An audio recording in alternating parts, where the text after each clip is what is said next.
An Omaha bar with a troubled past is reopening under a new name. The former Throwback Arcade Lounge is celebrating its grand reopening tonight as Crush Ultra Lounge. 6 News' Laura Samble is on your side with how the city hopes to keep the place in check.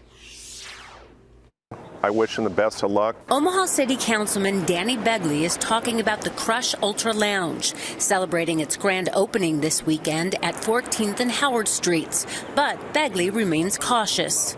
The past has shown us that we will keep a close eye on them, and if there's issues, we will act accordingly. Formerly known as the Throwback Arcade Lounge, the city received multiple complaints about the bar, including fighting, public urination, and denying officers entry at times. The Omaha City Council voted unanimously not to renew their liquor license, forcing the owners to reapply with the state.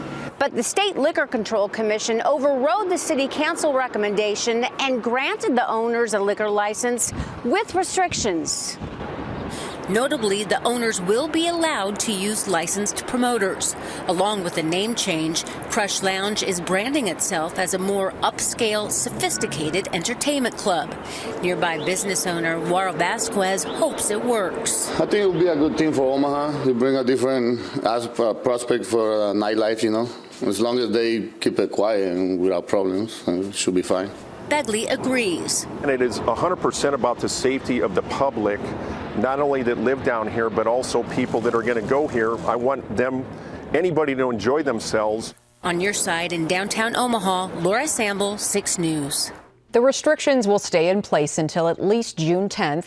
If Crush Lounge meets the requirements, closing time will extend until 1:30 a.m. 6 News made multiple attempts to talk with the bar's owner, but we did not hear back.